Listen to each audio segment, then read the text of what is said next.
తాకట్లో ఉన్న మీ బంగారాన్ని విడిపించి ఆ రోజు ఆన్లైన్ ధరకే మేము కొంటాం. Sharma gold company. Hi guys, welcome to I dream. నేను మీ చాణక్య. సో వినాయక చవితి వచ్చిందంటే మరి ఎక్కడెక్కడ రాష్ట్రాల్లో ఉన్నా కానీ ధూల్పేటకు వచ్చి విగ్రహాలని కొనుక్కొని వెళ్ళడం ఆనవాయితీగా కొన్ని సంవత్సరాలుగా జరుగుతుంది. మరి ధూల్పేటలో మరి విగ్రహాలు ఎలాంటి స్టైల్ విగ్రహాలు ఇప్పుడైతే ట్రెండింగ్లో ఉన్నాయనేది కూడా ఒకసారి చూసేద్దాం. మరి అయితే లేట్ ఎందుకు, వెళ్ళిపోదాం.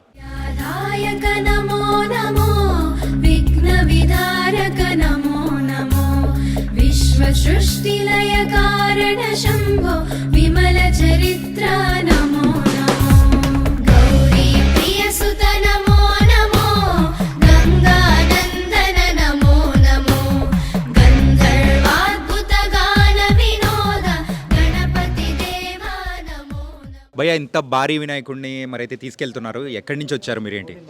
వరంగల్ నుంచి వచ్చాము, కొత్తవాడ నుంచి వచ్చాము. బలరామకృష్ణ యూత్ అసోసియేషన్ మాది.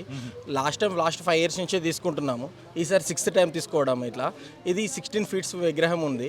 ఆల్మోస్ట్ 18 feet దాకా వస్తుంది అని చెప్పేసి అన్నారు ఎస్టిమేషన్ ప్రకారం. ఇప్పుడు వెళ్తున్నాం.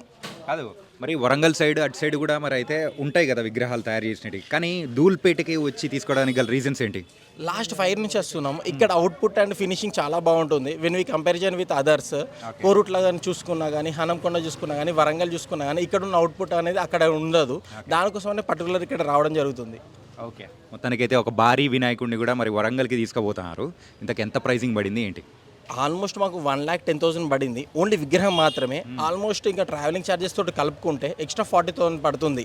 అండ్ విగ్రహం ఛార్జెస్ ఒకటి, అండ్ ఇంకా ట్రావెలింగ్ ఛార్జెస్ ఒకటి, ఫుడ్ ఛార్జెస్ ఒకటి, మొత్తం కంపేర్ చేసుకుంటే 1,60,000 దాకా పడుతుంది. 1,16,000తో కంపేర్ అంటే దాంతో పాటు ఇంకా ఎక్స్ట్రా మొత్తం వేసుకున్నా కానీ ఒక 2 lakhs అరౌండ్ అవుతుందేమో. అప్రాక్సిమేట్లీ ఈజీగా అవుతుంది. ఎందుకంటే డీజిల్ ఛార్జెస్ కానీ, వెహికల్ ఛార్జెస్ కానీ, ట్రాన్స్పోర్టింగ్ ఛార్జెస్ కానీ, అండ్ ఇంకా వాళ్ళకి ఇనామ్ ఇవ్వడం జరుగుతుంది. ఇది ఆల్మోస్ట్ లాస్ట్ 5 years నుంచి జరుగుతుంది. ఈ ఇయర్ ఇంక ఎక్కువ జరుగుతుంది. ఎందుకంటే వాళ్ళకి కూడా వర్కౌట్ కావడం లేదని చెప్పి చెప్తున్నారు. లాస్ట్ ఒక 1 lakh చెప్పడం మాత్రం ఈసారి మాత్రం 1,50,000 చెప్తున్నారు. ఇది మాత్రం చాలా ఎక్స్పెన్సివ్. కాకపోతే ధూల్పేట ఒక స్పెషలైజేషన్ ప్రకారం మేము తీసుకోవడం జరుగుతుంది.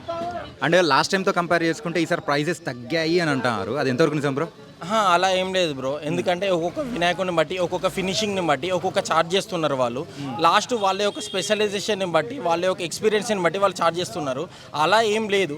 మాకు లాస్ట్ టైం కంటే ఈ ఇయర్కి ఆల్మోస్ట్ ఒక 30,000 దాకా ఎక్స్పెన్సివ్ అయింది తప్ప తక్కువ కాలేదు. మొత్తానికి అయితే ఎలా సెలబ్రేట్ చేసుకోబోతున్నారు వినాయకుడిని? చాలా బాగా సెలబ్రేట్ చేసుకుంటున్నాం. ఎందుకంటే ఇయర్లీ వన్స్ వస్తుంది కాబట్టి మేము అందరం కలిసి పర్టికులర్గా వెయిట్ చేస్తున్నాం. దీనికోసమే, సెలబ్రేషన్స్ కోసం. ప్రతి ఒక్కరం ఎంత బిజీ ఉన్నా కానీ ఈ వినాయక చవితి మాత్రం పర్టికులర్గా కలుస్తాం. Super bro. యా, మళ్ళీ ఏంటంటే ఓన్లీ మేము ఫ్రెండ్స్ మాత్రమే వేసుకొని మనీ ఓన్లీ ఫ్రెండ్స్కి 5,000 ఆర్ 10,000 ఎవరికి వీలైనంత వాళ్ళంతా వేసుకొని మేము మాత్రమే విగ్రహాన్ని తీసుకొని మరి వరంగల్కి తీసుకోవడం పెట్టడం జరుగుతుంది. అండ్ మీరైతే ఇలా ఫ్రెండ్స్ అందరు కలిసి చేస్తున్నారు అంటున్నారు. సో ప్రొఫెషనల్ వైజ్ మీరు ఏం చేస్తుంటారు? ప్రొఫెషనల్గా నేను సాఫ్ట్వేర్. ఓకే, నేనైతే సాఫ్ట్వేర్. మా ఇంకా ఒక్కొక్కరు ఒక్కొక్క ప్రొఫెషనల్ అనమాట. నేను చెప్పాలంటే అందరూ ఈక్వల్ అని చెప్పలేను, బట్ ఒకరొక ప్రొఫెషనల్. అందరూ ఈక్వల్గా, బట్ ఎవరెంత తక్కువైనా ఎక్కువైనా కానీ బట్ అందరూ ఈక్వల్గా మాత్రం మేము షేర్ చేసుకుంటాం.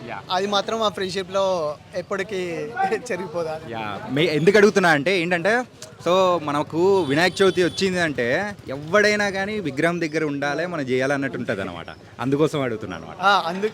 అదే, ఎవరైనా విగ్రహం దగ్గర ఉండాలి, విగ్రహం దగ్గర చేయాలి. బట్ ఏంటంటే కొందరు మాత్రం మేము ప్రజెంట్ ఏం చేస్తున్నాం అంటే హైదరాబాద్లో వర్క్ చేస్తున్నాం. కొందరు మాత్రం వరంగల్లో ఉంటారు. వాళ్ళు మాత్రం చందా అంటే జస్ట్ ఇక మాకు అంత కాకపోయినా కొంచెం మాత్రం ఏది చందా మాత్రం కావాలి. మేము విగ్రహం మాత్రం మేము చేసుకుంటాం, బట్ మిగతా మాత్రం కొంచెం మాత్రం చందా చేస్తాం మేము. అది మాత్రం కంపల్సరీ. అండ్ ఏంటంటే మెయిన్గా వినాయక చవితి విషయానికి వచ్చేటప్పటికి, సో వేరే వాళ్ళు ఇంత ఫీట్ పెట్టినారు, మనం ఇంత ఫీట్ పెట్టాలి అని చెప్పేసి ఆ పోటీతత్వం కానీ ఆ హెల్తీ అంటే కాంపిటీషన్ టైప్లో ఉంటుందా? ఆబ్వియస్గా ఉంటుంది. ఆబ్వియస్ ఎట్లయినా ఉంటుంది. మేము ఎక్కువ పెట్టాలని చెప్పి కంపల్సరీ ఉంటుంది. లాస్ట్ టైం మేము 18 feet పెట్టాము. ఇంతకన్నా ఎక్కువ పెట్టాలని చెప్పి మీ ఇయర్ కూడా అనుకున్నాం. బట్ ఏంటంటే మేము అంత లాంగ్ వెళ్ళాలి కదా, అంత లాంగ్ వెళ్ళాలి కాబట్టి మాకు ఫ్లైఓవర్ అదంతా చూసుకొని మళ్ళీ సేమ్ తీసుకున్నాం. 18 feet తీసుకున్నాము. కాకపోతే హాఫ్ ఫీట్ అలా కొంచెం ఇది కిరీటం అలా వచ్చింది. బట్ అది ఏంటంటే కట్ చేసి ఇచ్చారు. మేము వరంగల్ వెళ్ళిన తర్వాత మేము కట్ పేస్ట్ చేసుకుంటాం, ఓ తర్వాత ఫిక్స్ ఫిక్స్ చేసుకుంటాం. అలా కూడా ఉంటుంది. Okay okay. ఓ మొత్తం మీద అయితే వరంగల్ మొత్తం మన విగ్రహాన్ని చూడాలని చెప్పేసి మనస్ఫూర్తిగా కోరుకుంటున్నా. అందరూ మన విగ్రహం గురించి మాట్లాడుకోవాలని కోరుకుంటున్నా. Thank you very much. Thank you for your support. व्याधायक नमो नमो विघ्नविधारक नमो नमो विश्वसृष्टिलय कारण शम्भो विमलचरित्र नमो नमो गौरी प्रियसुत नमो नमो. ట్రెండ్ను ఫాలో అవ్వడం కేవలం బట్టల్లోనే కాదు, ఇక్కడైతే వినాయక చవితి సెలబ్రేషన్స్లోను వినాయకుల విగ్రహాల్లోనూ ట్రెండ్ అనేది కూడా సృష్టిస్తున్నారు. అంటే లేటెస్ట్ ట్రెండ్ ప్రకారం అయితే ముంబై టైప్ ఆఫ్ విగ్రహాలు ఇక్కడైతే బాగా ట్రెండింగ్లో ఉన్నాయి. ఆ టైప్ ఆఫ్ విగ్రహాలను మన మండపంలో పెట్టామంటే ప్రజలందరూ కూడా సో హ్యాపీగా చూసి మమ్మల్ని ఇంకా బాగా ఎంకరేజ్ చేస్తున్నారని చెప్పేసి వాళ్ళు కూడా ఆ టైప్ ఆఫ్ విగ్రహాలను ఎక్కువగా పెడుతూ ఉన్నారు. ధూల్పేటలో అయితే ప్రజెంట్ సో ఈ టైప్ ఆఫ్ విగ్రహాలకు మాత్రం ట్రెండ్ బాగా పెరిగిపోయింది, డిమాండ్ కూడా పెరిగిపోయింది. సో ఇది ఇవాల్టి స్పెషల్ స్టోరీ. మరో స్టోరీలో కలుద్దాం. అంతకు take care. This is your Chanakya.